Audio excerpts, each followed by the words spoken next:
La libreria La Bassanese di Bassano del Grappa ha ospitato un doppio incontro dedicato al giallo ambientato tra Venezia e la Bassa Padovana. Serena Cappellozza ha presentato Il valore delle cose, un romanzo teso e ricco di colpi di scena, con l'investigatrice Mirna Pagani. È un giallo ambientato nella laguna di Venezia, in particolare nelle valli sud, che sono le valli, diciamo così, dei ricchi.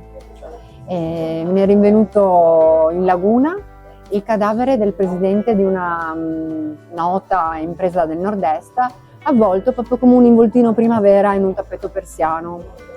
E quindi l'indagine comincia così: chi indaga è l'ispettrice Mirna Pagani, che è un personaggio piuttosto, diciamo, urticante, insieme al suo alter ego, che è l'agente Marco Angeli, che invece è un personaggio che frequenta corsi di mindfulness, vede sempre il bicchiere mezzo pieno, e quindi lei si ritrova a indagare in una situazione abbastanza difficile, perché il nostro morto era molto odiato. Ecco.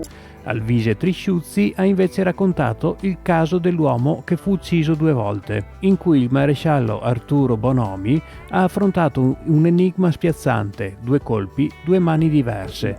La sintesi, allora, è la seconda avventura del maresciallo Arturo Bonomi, che come nel primo è ambientato in un piccolo paese della pianura padana, non meglio identificato, e questa volta è più lineare nella costruzione temporale, e le indagini vertono sull'omicidio del rubacuori del paese, che al contrario del personaggio di Serena, posso dire Serena? Sì, certo. Di Serena, il problema è che è troppo amato, perché è il rubacuori appunto del paese, per cui ci sono troppe potenziali persone indagate, per cui fidanzate abbandonate, mogli tradite e mariti traditi, per cui i potenziali assassini sono un po' troppi, anche perché il cadavere viene trovato sia con la gola tagliata che con un colpo di pistola al petto, per cui non si riesce a capire bene quale sia stata la dinamica e quanti siano gli assassini e chi siano gli assassini.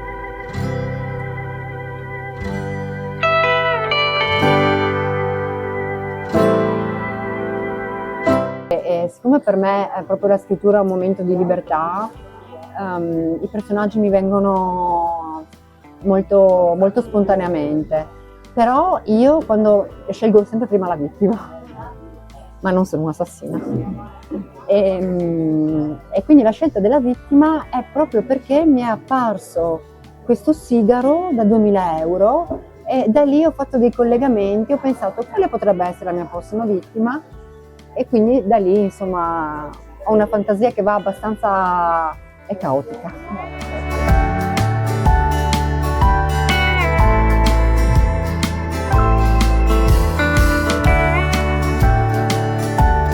Il concetto appunto è che non bisogna essere un genio per risolvere i casi, ma bisogna avere la volontà di andare avanti e continuare a fare le domande. Questo era il messaggio che doveva portare. Il genio è il medico, che sì, lui è un tipo particolare, perché non tutti i medici di paese hanno un tavolo di autopsie nello scantinato, e anche il sindaco, che ancora tiene il soprannome di quando era un partigiano durante la guerra, quindi Gramigna, perché sappiamo che la Gramigna non muore mai, per cui come soprannome gli ha portato bene, infatti è sopravvissuto. E adesso si aggiungono la moglie del vice sindaco, sempre la moglie del maresciallo, per cui lui ha anche una crisi di gelosia, perché sembra che conoscesse la vittima, per cui è molto umano, per cui...